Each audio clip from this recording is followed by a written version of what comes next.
Hello friends, Radhe Radhe everyone, Har Har Mahadev. दोस्तों, पशुपतिनाथ व्रत की पूजा हमें किस प्रकार से करनी होती है, कौन कौन सी सामग्री हमें चाहिए होती है, तो आज की इस वीडियो में हम आपको यही बताने वाले हैं और किन किन सावधानियों को हमें रखना चाहिए।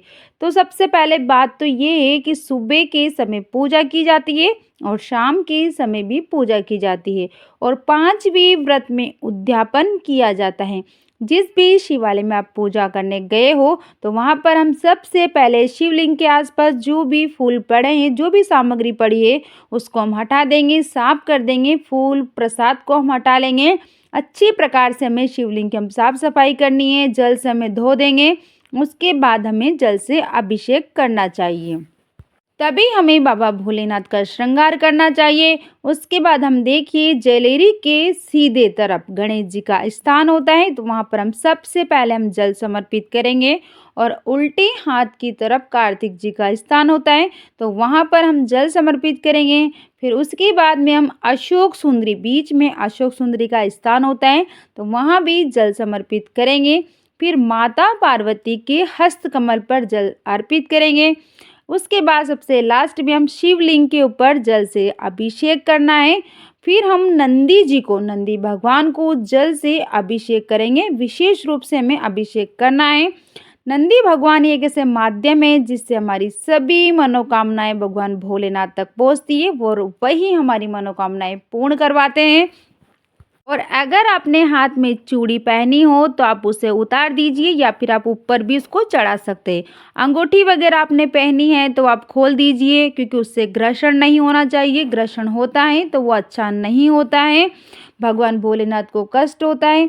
कलावा आपने बांधा है तो कोई दिक्कत नहीं, वो आप बांध सकते हैं। बाकी चूड़ी आप ऊपर कर लीजिए और आपने अंगूठी पहनी है तो आप खोल दीजिए। उसके बाद हम पंचामृत से अभिषेक करेंगे। तो आप चाहें तो पांचों चीज़ें एक साथ मिलाकर भी आप पंचामृत से एक साथ अभिषेक कर सकते हैं या फिर अलग अलग भी आप कर सकते हैं।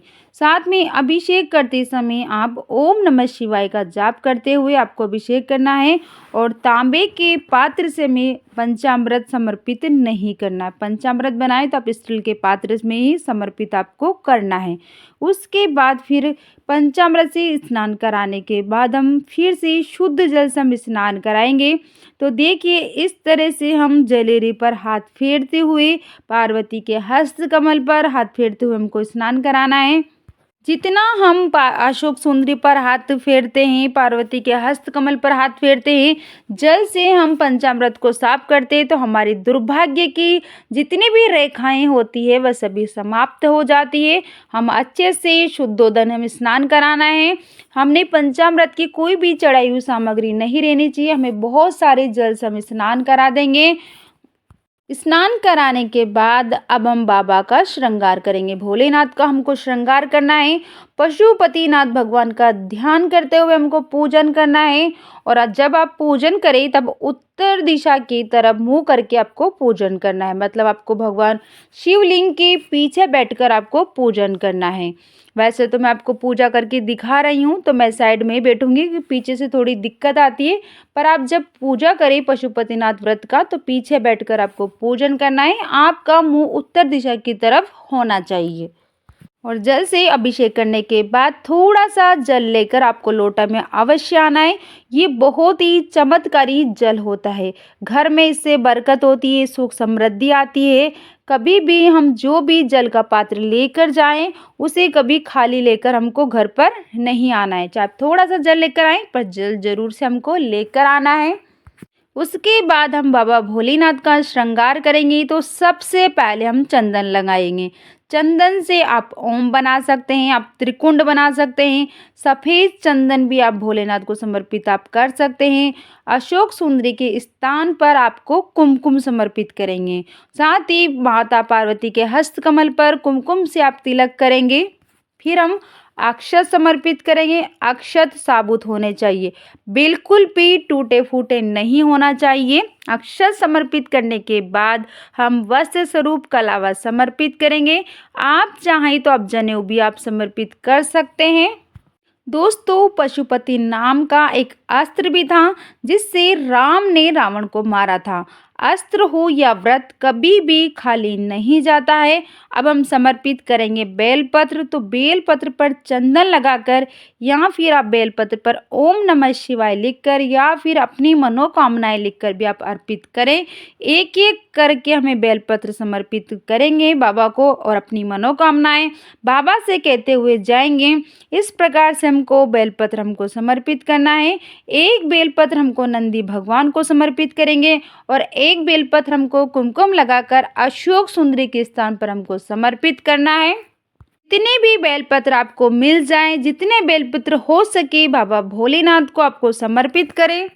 आप चाहें तो 5, 7, 11, 21, 51, 108 कितने भी बेलपत्र आप समर्पित कर सकते हैं और भोलेनाथ को साथ में आपको शमी पत्र जरूर से समर्पित करना है। शमी पत्र हम समर्पित कर देंगे।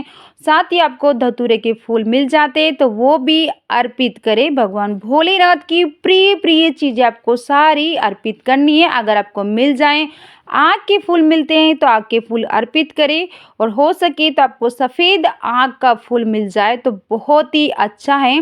कहते हैं कि हजारों फूलों के बराबर एक आँख का फूल माना जाता है। वैसे तो आप और फूल भी आप अर्पित कर सकते हैं, लेकिन आँख का फूल बहुत ही ज़रूरी होता है। और जैसी भी सामग्री आपको मिल जाए पर आप श्रद्धा भाव से भोलेनाथ को आप अर्पित करिए। साथ ही धतूरा अर्पित करें। लाल पुष्प मिले तो आप अशोक सुंदरी और माता पार्वती को अर्पित करें और लेकिन भोलेनाथ को लाल पुष्प अर्पित नहीं करें। भगवान भोलेनाथ को आप पीले रंग का या सफ़ेद रंग का पुष्प आप अर्पित करें और हम भगवान भोलेनाथ को बहुत अच्छे से हमको श्रृंगार करना है, बहुत अच्छे से हमको सजाना है। अगर आपको भांग मिलती है तो आप भांग अर्पित करें। पशुपति भगवान का ध्यान करते हुए अपनी मनोकामनाएं बोलते हुए जाप करते हुए श्रृंगार करिए। उसके बाद जो आप भोग प्रसाद लाएं उसका भोग लगाइए। सुबह के समय में आपको जब पूजा करें तो आप चीनी की मिश्री का भोग लगा सकते हैं, गुड़ का आप भोग लगा सकते हैं या फिर आप मौसमी फल आप भोग लगा सकते हैं। इसके बाद जब हमारा श्रृंगार संपूर्ण हो जाता है, अगर आपके पास इत्र है तो इत्र लगाइए। साथ ही गणेश जी को हम दुर्वा अर्पित करेंगे। साथ ही गणेश जी की, कार्तिक जी की, माता पार्वती जी की भी हमें पूरी विधि विधान से हमको पूजा करें। अब हम घर से देसी घी का दीपक लेकर आए, उसे हम प्रज्वलित करेंगे।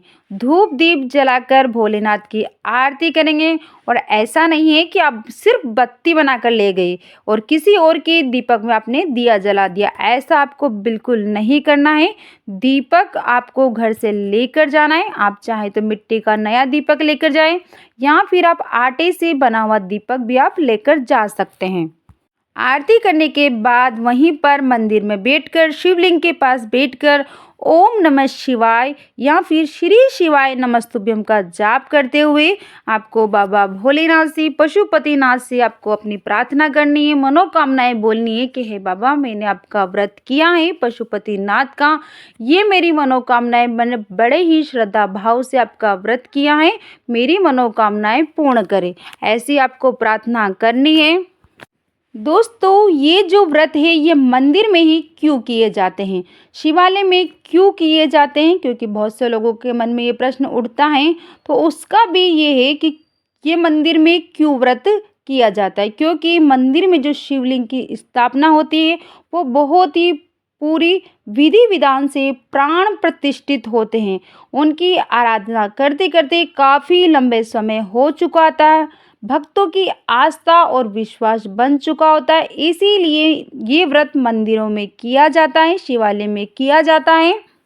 और अगर आप मंदिर नहीं जा सकते तो आप बेल पत्र के वृक्ष के नीचे भी बैठकर आप पूजा कर सकते हैं, लेकिन इसका पूरा पूर्ण फल तो शिवालय में शिवलिंग की पूजा करने पर ही प्राप्त होता है। लेकिन आपको एक ही शिवालय में जाना होता है, मंदिर हमको नहीं बदलना है, इस बात का आपको बिल्कुल ध्यान रखना है। पांचों व्रत जो 5 सोमवार तक आप करेंगे तो पांचों व्रत आपको एक ही शिवालय में आपको जाना है। आप इस व्रत को कभी भी किसी भी सोमवार से आप शुरू कर सकते हैं। अब ये जो थाली बच जाती है, इसे हमें घर लेकर आ जाते हैं और जो जल हम लेकर आए हैं जलाधारी से, उसे पूरे घर में हम जल छींटा लगा देंगे और इस थाली को ढककर हम रख देंगे। शाम के समय पूजा इसी थाली से हमको करनी होती है। जो भी भोग प्रसाद आपने बनाया है घर पर वो और दिए बनाए हैं इसी थाली में रखकर हम मंदिर लेकर जाएंगे। तो दोस्तों ये थी पशुपतिनाथ व्रत की सुबह की समय की पूजा कैसे की जाती है। वीडियो आपको थोड़ा भी यूज़फुल लगा हो तो लाइक करें और प्लीज़ अभी तक आपने मेरे चैनल को सब्सक्राइब नहीं किया है तो प्लीज़ चैनल को सब्सक्राइब करें और कमेंट में हर हर महादेव श्री शिवाय नमस्तुभ्यम अवश्य लिखें।